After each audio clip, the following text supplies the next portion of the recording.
New episodes of the I Know You Didn't Ask podcast are out every Monday and Friday, available wherever you listen to podcasts and on YouTube. Welcome to I Know You Didn't Ask. I'm your host, Megan O'Donnell, and what is going on? I'm sorry for the delay. It's been a little crazy. You guys, I have a job.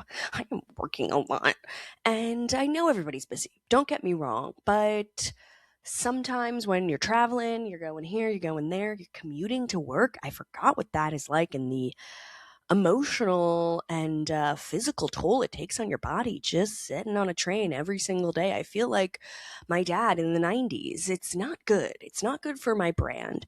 But, anyways, I am back. I'm excited to be here today. We have a lot of news to talk about. You skip a week or two of the show, and now everything I want to talk about is old news. But just bear with me. I mean, you know, I've been ghosting this show and it's okay, but I'm back. And somehow in the past 2 weeks, we are at war.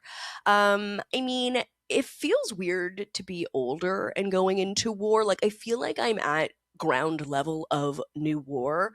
Whereas, like, in the past, I was just like far too young. Like, my prefrontal cortex was nowhere near being developed. So, like, war in high school or whatever, like, didn't register as anything, but now like I'm watching the news and they're like day 14 of war, and I feel like I'm like a little bit too aware of what's going on. It's actually a little bit scary. I will say, I'm very into camouflage these days. I've been looking at a pair of camo cargo pants. I hope nobody stops me on the street thinking I'm a member of the armed forces. They're going to be like, "Ma'am, we are so grateful for your service." Can you imagine if I'm like, "Oh, actually, sorry, the podcast is going to be on indefinite leave. I'm going to war. I've been drafted." They pick like the mouthiest, laziest bitch in the world, me, to go to war. I think that could be really great for America. So I've been in LA. I've been back home for about a week now. I'm going back in 2 weeks. You guys, I feel like Los Angeles makes me feel like I'm, famous. I'm hobnobbing at the Tower Bar. And you guys, I have pretty bad eyesight and my hearing is also kind of going too. Which is a whole other situation to deal with at a later date. My eyesight is definitely dwindling though, and I think I possibly saw Jennifer Aniston at the Tower Bar. I saw her hair.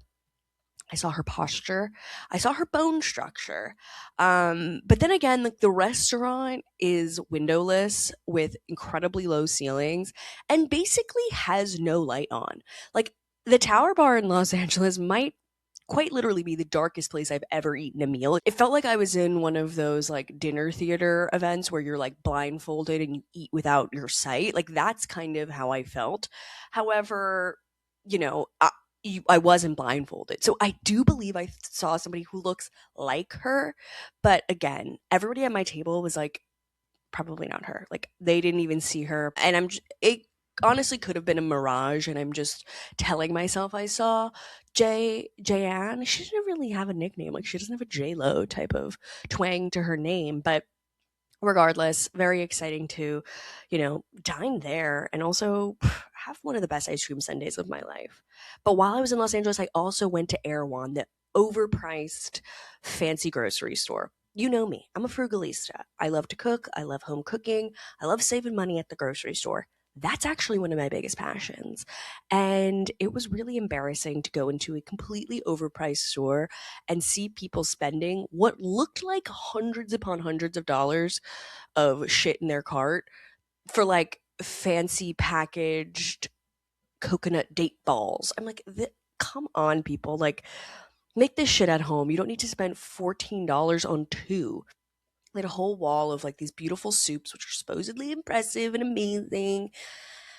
But again, I make my own soups, but that's again besides the point. But you guys, I didn't try the Hailey Bieber smoothie. So I went to Erewhon to get a smoothie. I didn't want to get the Hailey Bieber smoothie because I didn't want to fall victim to being a basic bitch. I said, I don't fall for the trends.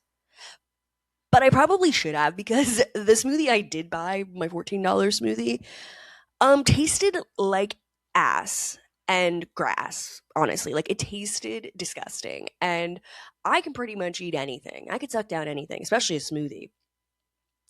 I think I took like 12 little mini sips, micro sips, and literally could not get through it. So it just was a reminder to me that sometimes you have to lean into being a basic bitch, because my colleague who did get the Haley Bieber smoothie was thriving with her pink smoothie with a coconut cream on the inside. But you know what? You make mistakes, you live, and you learn. And I will be going back and I will be getting the smoothie. And honestly, everybody's like, the smoothies at Erewhon are so expensive. I mean, $13 is a lot of money, I guess, for a smoothie, but like, I don't think that's anything, so crazy that I need to like write a blog post about it.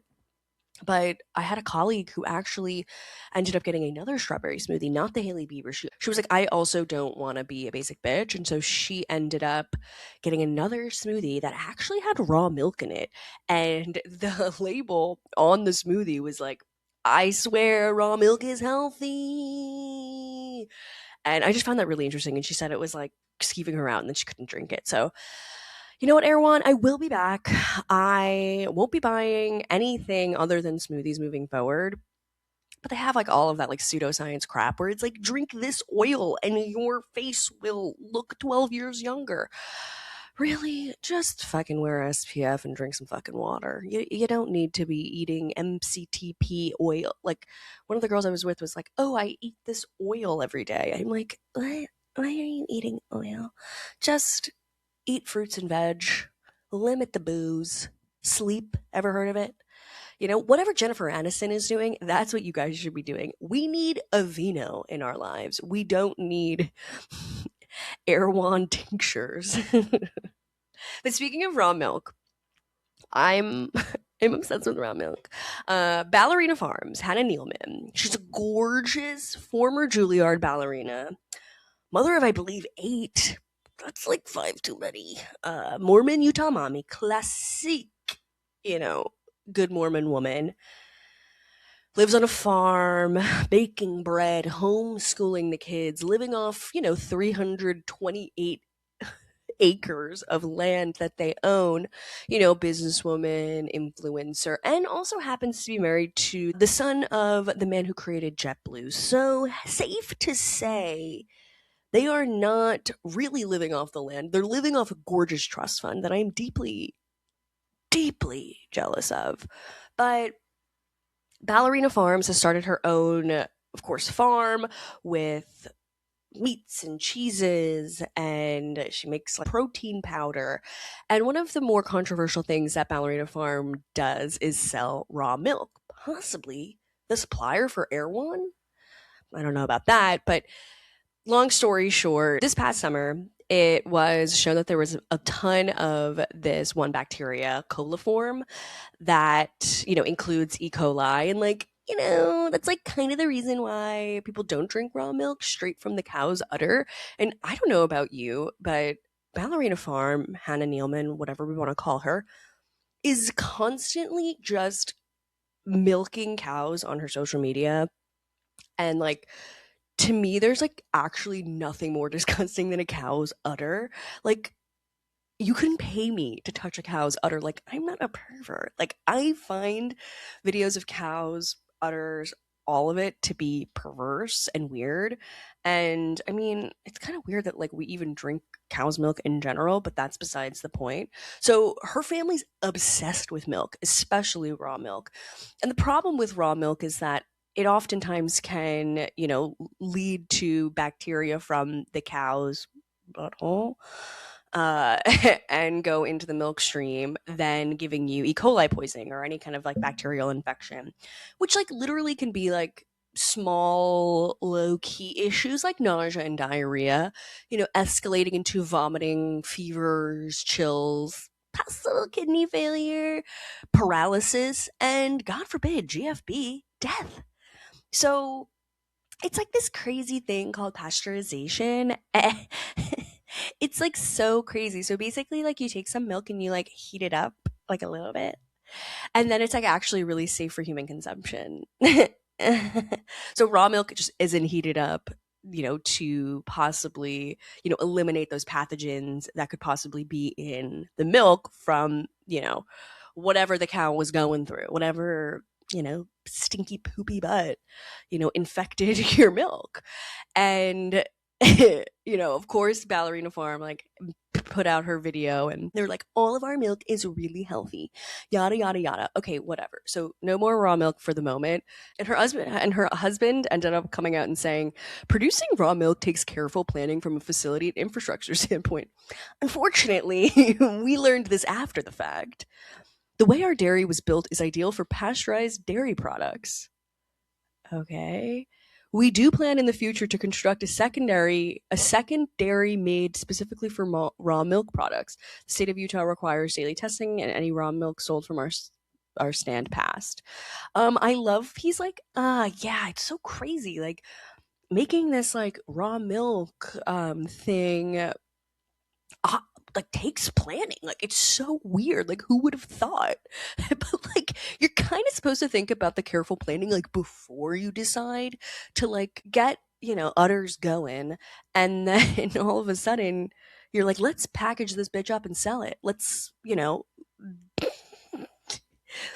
really think about the facility or the infrastructure needed to sell this. Raw milk was responsible for a huge percentage of illnesses before 1900 when pasteurization really became incredibly modern. And even like up until the 40s, like I think it was like the statistic I read was like 25% of disease outbreaks in the 40s at that time were because of, milk outbreaks. So like it's so crazy how like science evolves with our time to like make us healthier, but like big dummies like these two are like, whoa, we had no fucking clue we needed to plan this milk. We just thought udders, glass jar, sold. Like just fucking idiots. I'm sorry. These two like have always annoyed me because they play the picture perfect Mormon family, and it's all about living on the land, and her 3-year-old is always making a sourdough. Like how does your baby know how to use sourdough starter and I don't? Like I've been trying for years, but this baby is like mastering it. It's very confusing, and they have like the picture perfect life, but again, like you don't see what's behind the scenes. And I think that's like one of the attacks on them, where it's like, okay, you have this mega business, you're a huge influencer, but you homeschool all 8 of your kids, and you never just throw them in front of an iPad and say, shut the fuck up, mommy needs to hide out in the kitchen. Like you don't see any of those like normal versions of her. You just see this like idyllic version of like the perfect mother, like making blueberry muffins, like going out to the farm, picking the chicken you want to slaughter, eating that chicken for dinner. She's like ripping its head off, with her bare hands. I'm just kidding. That's not what's happening. But you get what I mean? Like it's living off the land, but you're also like living off your husband's trust fund, which like is hilarious too. Like to go from like being like city slickers, like they were like living in New York, and then he's like, "Sake, like let's go buy a massive fucking farm and play pretend while we hire a full crew of people to work the farm, and then we." Tell the internet that we are like this amazing farming couple, when actually she's like a very, very, very successful influencer, and it's like all perfectly curated. Like, I just don't fall for it anymore. I don't fall for it like I used to, guys. I used to fall for it a lot. I mean, you guys know how burned I was by Hilaria Baldwin. Like, you know, sometimes you stalk people online for too long and you're like, oh my God, they have such a cool, great life. And then you actually realize it's all fucking bullshit. So that's why you listen to this show, because we tell it to you straight. We're telling you, we don't drink raw milk in these parts. I don't think raw milk's legal in New Jersey, and that is something I love. Okay, let's talk through a little bit of hot topics, and then we'll get into our main topic of today, addiction. Nothing like a 2-week break and coming back swinging regarding Hollywood's hottest addicts. But we have to talk about the Oscars that were on last night. I watched it for 1 second via social media video. I usually watch it, but I was at a concert, you guys. Jonathan Richman from the Modern Lovers. My friend and I actually came up with a really great collab, which could be Jonathan Richman and Luann de Lesseps performing together. Just, inspiring one another. Like I feel like she could be his muse in such a serious way, and like I'm not kidding. Like I actually think this could be great for them. But I missed the Oscars. I'm gonna do a little bit of a fashion police moment maybe later today because your girl loves the dresses. I can't help myself. One battle after another seemed to have swept. We knew this was going to be the case.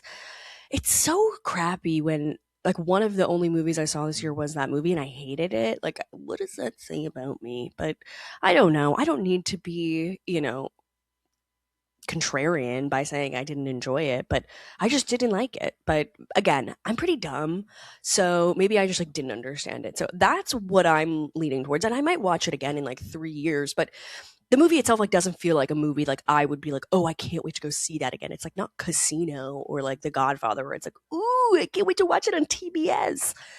No, like I'm not stopping and watching one battle after another. But let's go through a little hot tops. So, Sofia Franklyn and Alex Cooper, formerly co hosts of Call Her Daddy, have obviously been broken up for 6 years at this point. And honestly, time flies by when you're having fun. Am I right? Like, I was really shocked when I read in my notes that they've been donezo for 6 years at this point.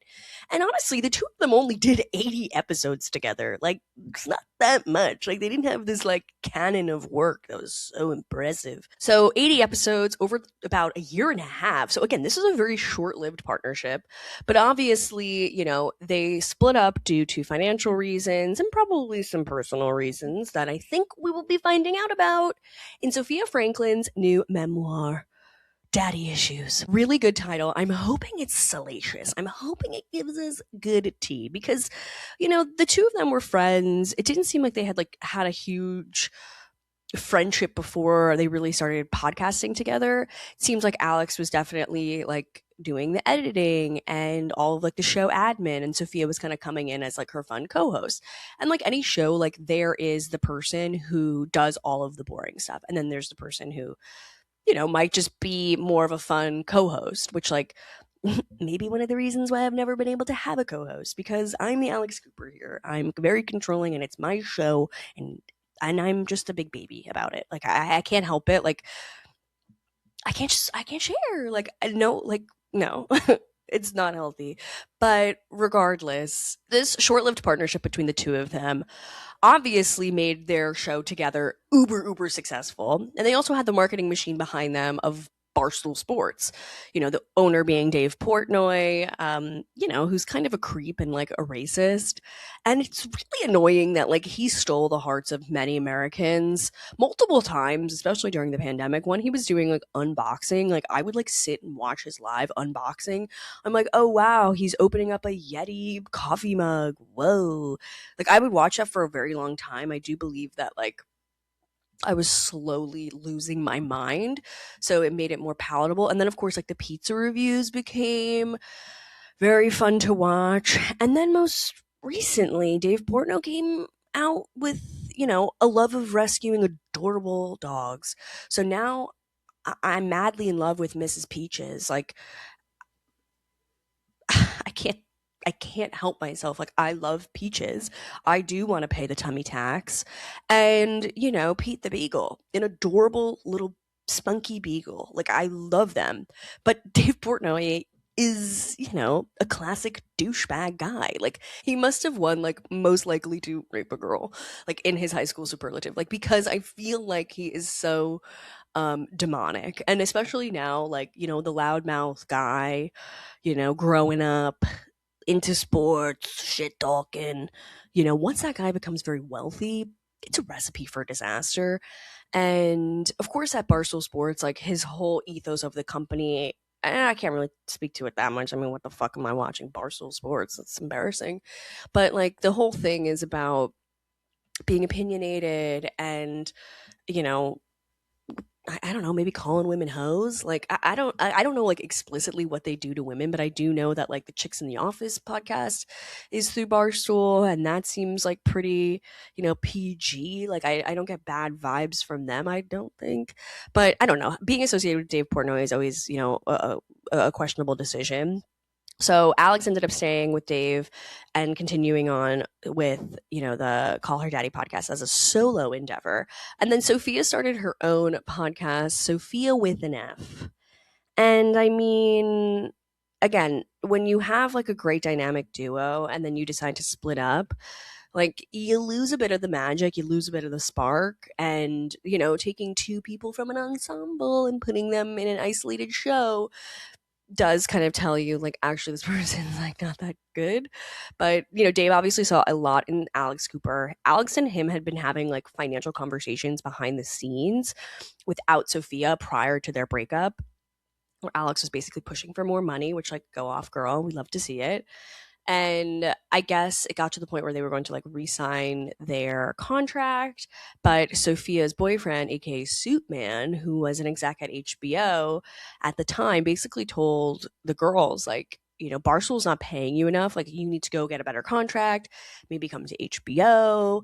And Alex was basically like, I'm not really jumping ship just yet. Like, I don't feel like that's a sound decision. Like, I think we should negotiate more here, which I do agree with as well. Like, it's been 80 episodes. Like, they haven't even like established themselves for more than a year and a half. Like, you really shouldn't leave, and they probably would give you the money that you wanted. Obviously, ultimately, Alex got the money she wanted, just had to, leave Sofia in the dust. And so, of course, like, I feel like, you know, the magic of that show was the two of them being together, and you isolate one and you kind of lose 50% of what people loved about the show. But seemingly, Alex Cooper's doing very well. She's like, gonna have Oprah on next week or some shit. But, she again is like a little bit more of like an empowered woman now. Of course, like they were like uber sex positive, and they would talk about all the fun sex they're having and the blowjobs and all of the fun things that young gals do and young gals like talking about. And I think they just had like very fun sex positive conversations that didn't feel like so loaded. Whereas like now I've never once listened to Sophia's podcast, but like Call Her Daddy is like an interview show with high profile celebrities, which like is great and all, but like not exactly what we signed up for. And long story short, Sophia's obviously like had her own kind of individual come up from this show, but of course, like, we saw Alex literally like rise to like meteoric levels of fame.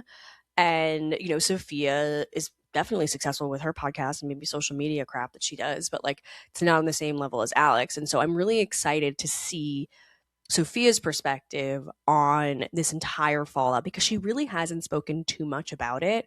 And Alex spoke about it in her documentary a little bit. And I just like find this fascinating because I love podcasting and I just find the industry very interesting. And I, noticed that in Alex's documentary, she barely really touched the surface of her fallout with Sofia.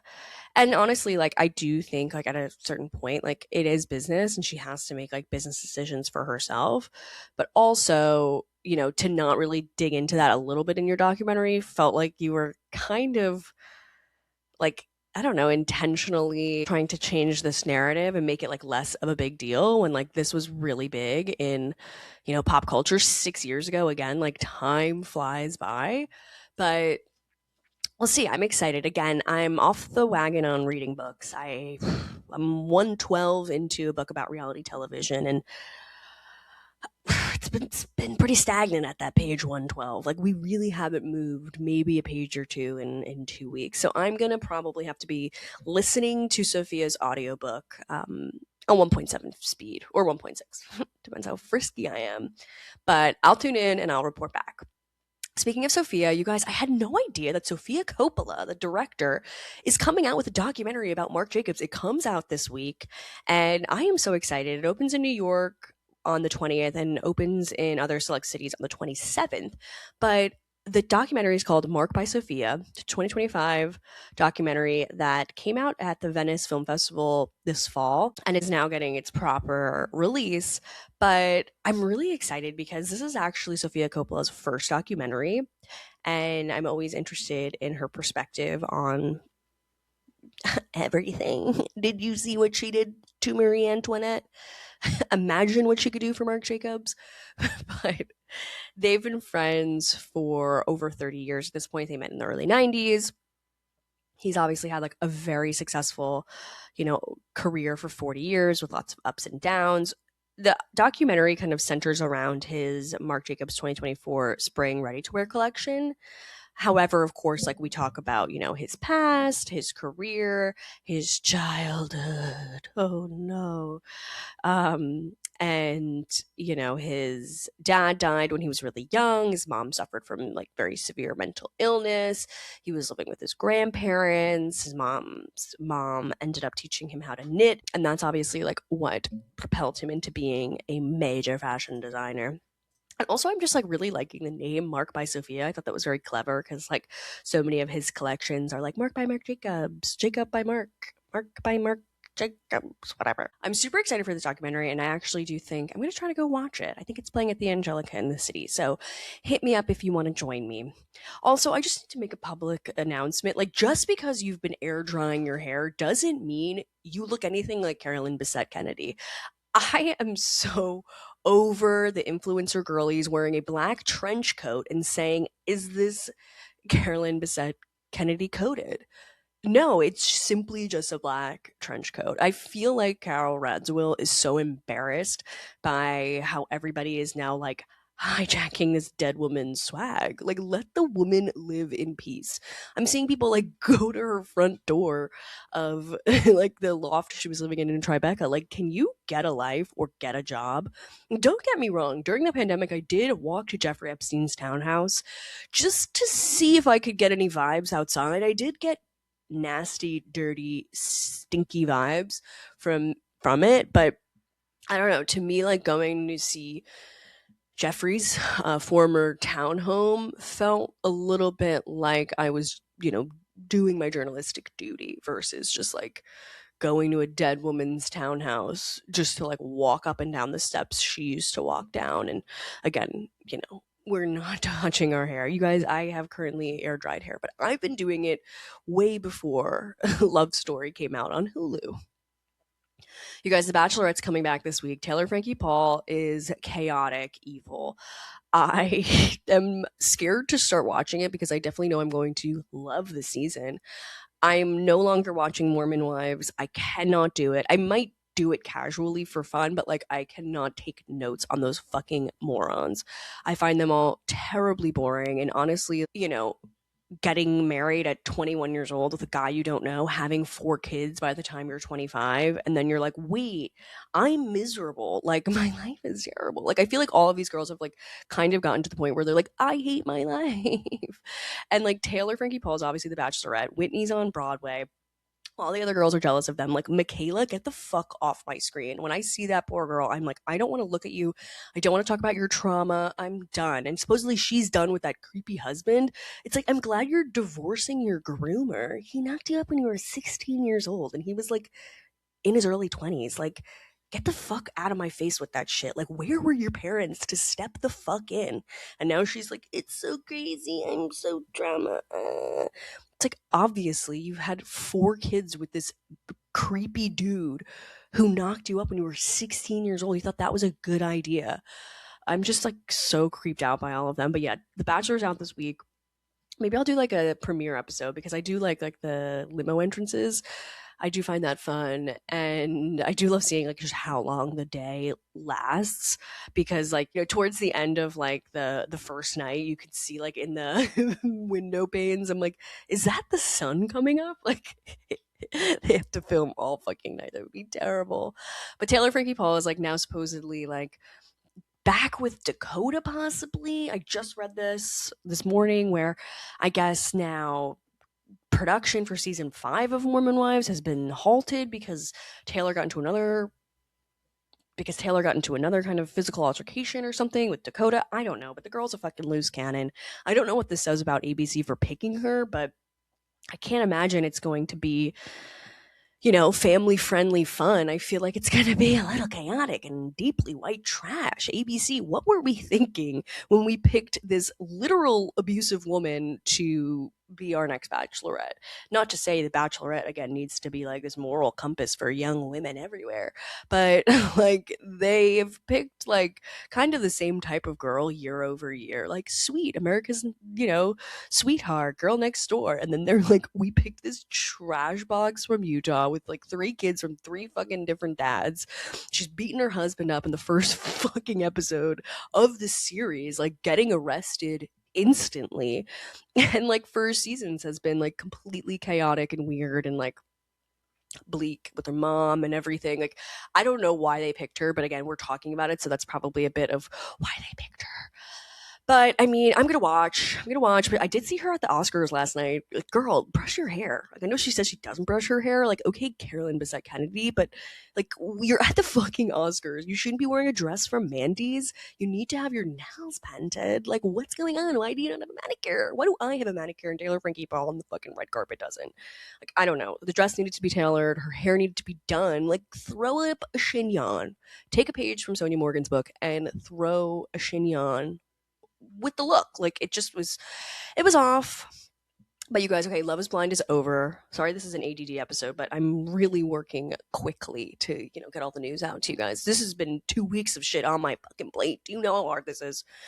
But Love is Blind is over. Honestly, the reunion was pretty awkward. Like, again, no one's happy except that one couple who like loves Jesus, whose names escape me entirely. But it's so weird, like when people talk about religion and they're like, him, like they say like, oh, I follow him. I'm like, who? Like, what? Like, Jesus? Like, it just like confuses me. I'm like, wait, we're talking about Jesus right now? Wait, what? What is this? What is this storybook we speak of? But whatever. I don't know. Love is Blind, boring. I'm liking that Jess like stood up for herself, said no to that Chris guy. Like, she's like, I don't need your apology. I'm beyond that. I have found another doctor. And honestly, like one of the girls who was like interviewing, I can't think of her name, was it Gigi, from a past season of Love is Blind, which also like they were showing like past contestants and it was like season 2. I'm like, who the fuck are you? Like I haven't seen you since 2019 and I never want to see you on my screen again. Like I was like, am I supposed to remember these people? But they pointed to Jess's new boyfriend, who I guess is a doctor as well. And he's also like an Indian man. And Gigi, I think, was like, and this is whatever his name is, like, and he's a doctor, can't you tell? And I'm like, why? Because he's Indian? Like, I don't know. Like, when she was like, can't you just tell he's a doctor? I'm like, not really. He like doesn't have a stethoscope on. Like, how would I know he's a doctor? And I'm like, bitch, it's because he's Indian, right? Like, I feel like it was interesting that like the editors kept that in. I'm like, what? Okay, I guess it's so obvious that he's a doctor, but whatever. But they met in the ponds, and now they're dating, and now they're a power couple. Must be nice. And basically Jess was like, oh yeah, Chris was like short and insecure about money. And like, I can imagine like a guy who's like doesn't have shit going on in his life, like meets like a gorgeous doctor and he's like, ugh, I can't be with this girl because she's like gonna outperform me and make more money than me. And some guys just like can't fucking handle that. I'm sorry, but it's 2026 and women probably make more money than men in a lot of careers. Again, not all careers. And we are still fighting for the same amount of equal pay across many careers, but can't deny that women are going to college more than men these days and are just generally making more than their partners because men ain't shit and women actually like work hard for the jobs that they have. Okay, anyways, I'm a feminist, you guys, don't forget it. Did you guys forget that I was a feminist in the past 2 weeks? Okay, let's get into Bravo for a second. Okay, I'm obsessed with every show airing right now, but that's besides the point. Filming has picked up on Ultimate Girls Trip. It looks like Kelly Ben-Simone was spotted down in the Florida area as well. Of course, no signs of Jill Zarin. She has been posting back on social media again a picture of her old mother and a picture of Bossy, the dog. Even that, like, why did you name your dog something annoying? Like, you can't even give us a dog that we can like. I mean, we had Ginger for years, and we also had Ginger eating Jill's boogers. Like, that was weird. I have a dog. I absolutely love her, but like if her tongue was near my nostrils, I feel like I would like tell her to stop. Like, but Jill was like, get in here. Let's go. I mean, she's probably having a mentee B, but you know what? She deserves it. And you know what? She's like, look, guys, a dog. Look, my old Yenta mother. Remember her? Like, people love old people and dogs, right? So many people are like, I don't understand why Jill Zarin hasn't apologized. The bitch isn't sorry. Like, why would she apologize for something she's clearly not sorry for? She said every one of those words with her chest. 10 toes down. She was standing on what she was believing in that moment. And what now? Is she supposed to apologize? No, she doesn't mean it. And I'd rather her, not not apologize and yeah, stand firm in her bigotry. Why not? Okay, Real Housewives of New Jersey casting updates. I mean, we have Dolores, Teresa, and Melissa confirmed. I mean, who fucking cares? Like, we know this. We knew that those three would be the three. We know Refuda's not coming back. We don't know if Jen Fessler's coming back. Danielle Cabral, Audi 5000, like cannot bring her back. And I liked her, but they're not going to bring her back. I mean, who else are we missing? Margaret Josephs, I guess that's the big one. And that's the problem here because like Margaret and Teresa are enemies and you can't have a show where there's like clear enemies anymore. Like it erodes the fun of the show because then the entire fucking season is like nasty fighting. Like I like petty dumb fighting. Like, throwing a Build-A-Bear unicorn off a yacht. Not only is that illegal on the sea, but it's silly. It's silly and it's fun. And when you when you press the paw of the unicorn, it's like a silly little message reminding you you're loved. Like that's what I want to see on these shows. A little bit of, silliness versus like, oh God, Melissa straddling between Marge and Teresa, who's going to be on whose side. Like, I don't care. Let's just start filming and see where it takes us. We need Jersey back. I don't even think a Jersey Housewives has really been filming since I've been living here. Do you know how hard that is for me? I moved to this state. I traversed from New York to live in an unknown place. And now all I really know, which was the Housewives and their culture, isn't even being reflected on my television. Like, I'm struggling in a serious way, and it seems like no one cares. But let's get into our main topic of the day, addiction. We love addiction here, and I know you didn't ask. Booze, drugs, sex, raping, work, gambling, running rampant in society. And while celebrities face the same physiological and biological risks of addiction as anybody else, that added layer of fame really intensifies the pressure, the access, the public scrutiny, and the isolation that comes with addiction as well as just recovery. And unfortunately, we see some people die very young from these addictions. Every month, it seems like there's another, devastating loss of a young actor or actress or musician or whatever who decide to, take their own life via overdose. But some people don't, and they decide to just live out loud with their issues. And Britney Spears is one of them. I mean, our girl Brit got into another tricky situation with the law. On March 4th, she was arrested with a DUI. She was pulled over after swerving and speeding in her Beamer. The officers suspected she was drunk, and she ended up having a field sobriety test. She was arrested around 9:30 p.m., booked around 3 a.m., and released about 6 a.m. So rough night for Britney. It's so sad because I feel like, we talk about her like every 6 months having another breakdown, a marriage ending, abortion, nipple falling out during a dancing video. She's a fucking mess. And it's sad because, she very much, was framed in the media as kind of like this good girl gone bad. And I think, when the tabloids and the world is telling you, like, now you're a bad girl, like we were obsessed with her virginity as a society. And then, of course, she loses her virginity, marries K-Fed, has kids, loses the kids, gets her.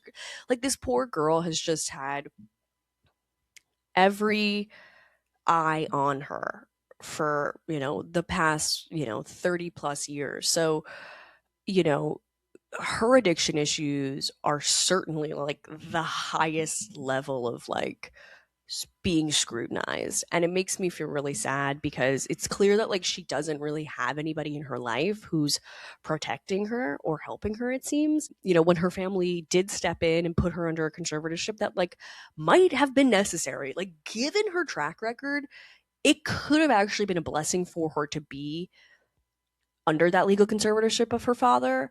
However, of course, she felt like she was overworked during that time. She was completely controlled. She was unable to make any personal decisions for her life. And I think, maybe there could have been like a more of a balanced version of a conservatorship, because like this girl cannot control her own life. Like even like that scary, creepy haunted house that she lives in, like needs to be furnished. Like you have every access in the world. Like why isn't Kelly Wersler going to your home and designing it? Like why do you live in such an ugly house?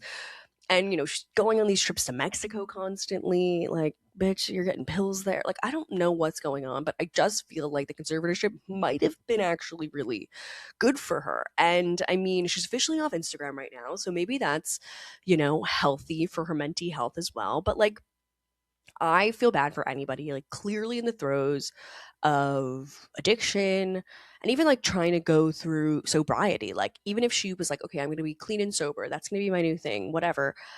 Even that comes with so much public scrutiny. Like use Chrissy Teigen as a good example. Like she's always like, oh, I'm 51 days sober. I'm not sober. I slipped up again.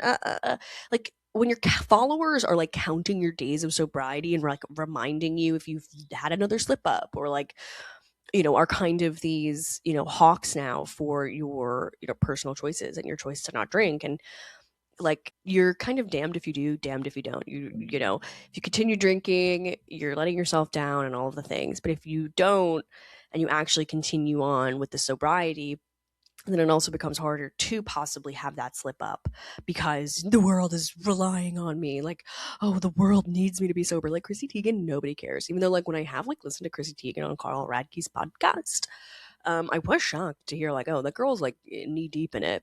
And I mean, again, like when you're famous and you have all these eyes on you, and the booze and the drugs and the this and that are so easy to access, like of course you're gonna look to numb. And it's not like Britney Spears has a 9 to 5. Like she doesn't have to log on to Zoom like for meetings or anything. Like she has nothing to do all day except like get fucked up and dance in her living room, which like is fun, but like that's fun for 1 week. Like doing that forever, and also like not being able to like go to the grocery store or like take a walk on the beach with your dog, or like have a relationship with your children. Like she has like nothing to live for, kind of. Like it's really sad. And I mean, a DUI at 9:30 p.m. like is also kind of bleak. It's like that's pretty early. Like call an Uber, babe. I feel for her. Speaking of public drunks, Justin Timberlake, who got a DUI maybe last year or the year before, somewhere in Montauk.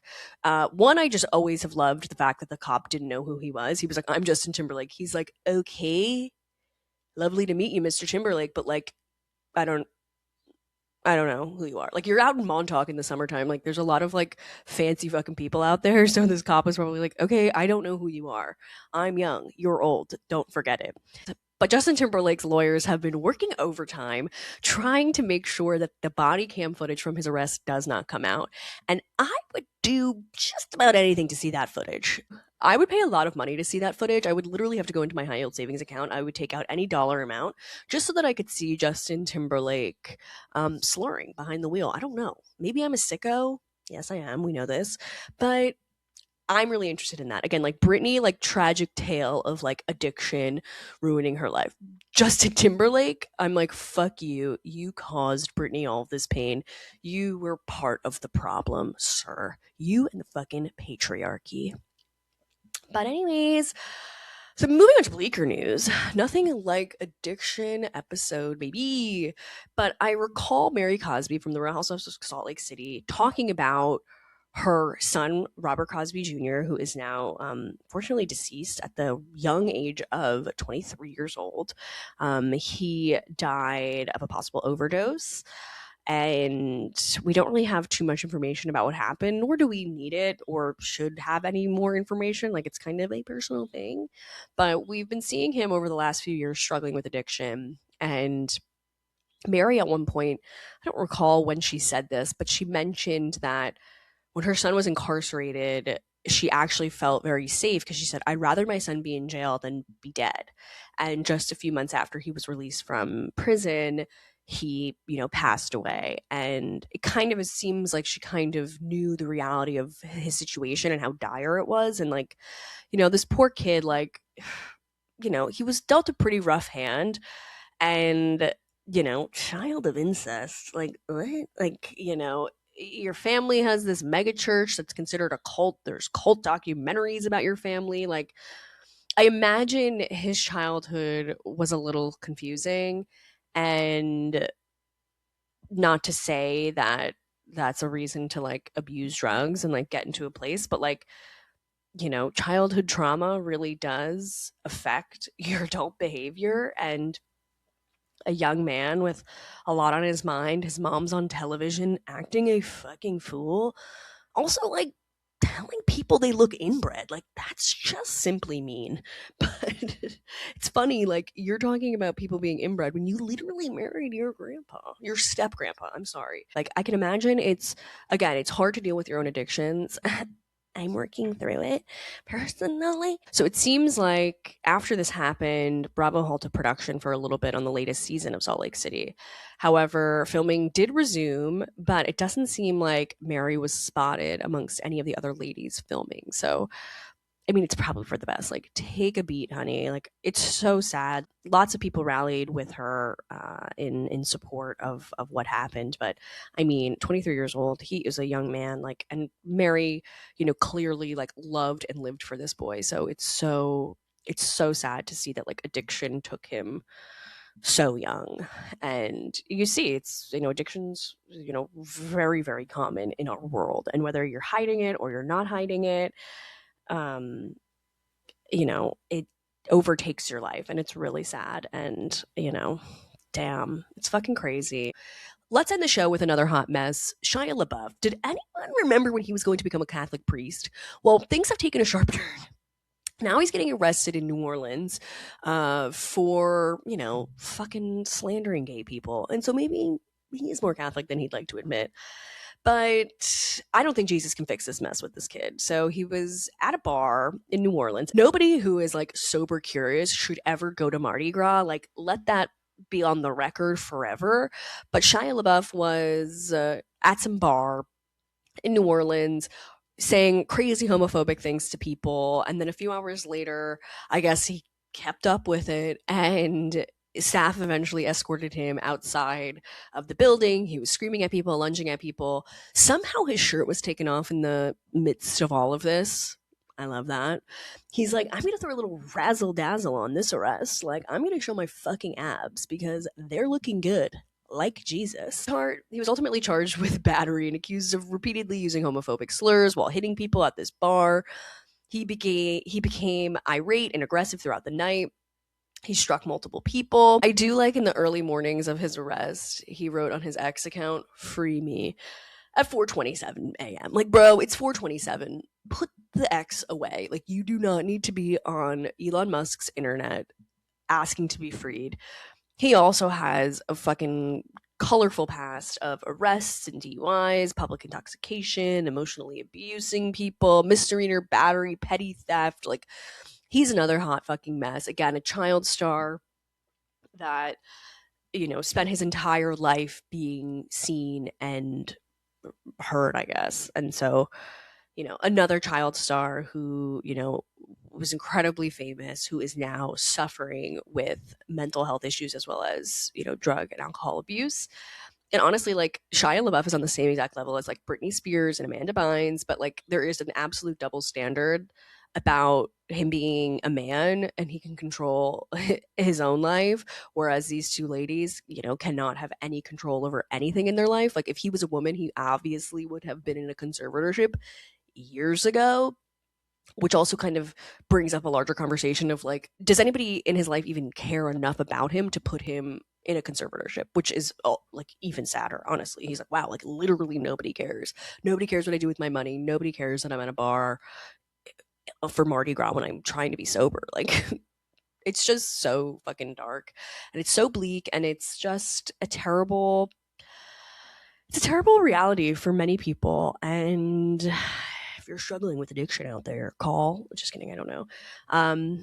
But yeah, seek help, seek out friends, volunteer, try to be healthy, exercise, drink water. And yeah, if you ever, are feeling really down, just listen to this podcast. It'll bring you back up. Nothing like taking a 2-week break, coming back, hitting hard with death and addiction. There was a couple fun little things in the mix in the middle there, but I'm getting my sea legs back, you guys. I'm very excited to be podcasting again. This is the year of the guest. Do not forget that. I think I have some great guests coming on this week or next week, but I'm sorry for neglecting my inbox on Instagram. I think I have like 40 DMs and I'm just not responding to any of them. So if you want to say hi to me, still reach out. You'll probably get a response in about 4 business days, but I'm trying the best I can, people. So thank you so much for listening. Have a great rest of your week and keep listening. Tell a friend. Tell a fucking friend. Thank you. Bye. New episodes of the I Know You Didn't Ask podcast are out every Monday and Friday, available wherever you listen to podcasts and on YouTube.